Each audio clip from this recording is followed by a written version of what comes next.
22 شهر وضرب أكثر من 1000 صوت حتى تصل إلينا العقيدة سليمة، وحتى يظل الناس على اعتقاد أن القرآن كلام الله غير مخلوق.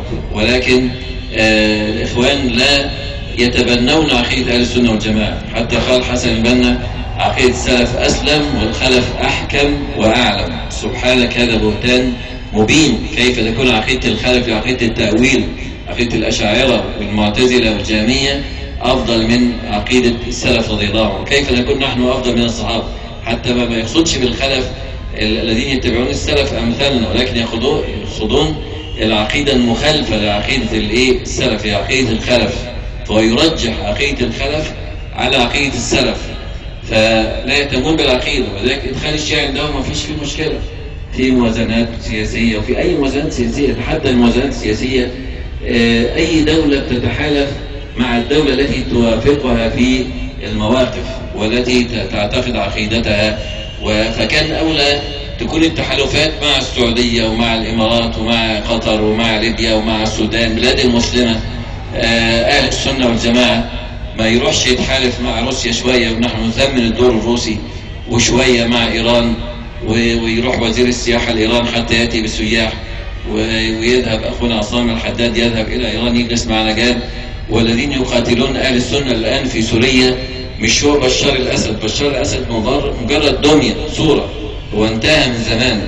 اللي بيقاتل الآن إيران وحزب الله والشيعة من العراق ومن الحوثيون في اليمن، فنجد أن الشيعة كلهم يجتمعون، وأهل السنة للأسف ومصر التي هي في مكان الريادة بالنسبة للبلاد العربية والإسلامية رايح يحط إيده في إيد الروس مرة. اللي يوميا سفن تذهب يعني إلى الساحل اللاذقية وطرطوس وتنزل المتفجرات التي يقتل بها إخواننا في سوريا.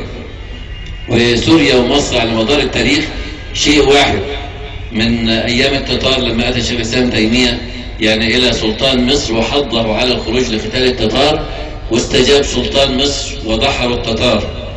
أيام الصليبيين يعني أيضا خرجت الجنود يعني من مصر أيام قطز وبيبرس والعز بن عبد السلام وصلاح الدين حتى قضوا على الصليبيين. لو سقطت سوريا سقطت الأردن ولبنان والسعودية ومصر، فكيف لا ننصرهم؟ لأنه ما هماش إخوان مسلمين.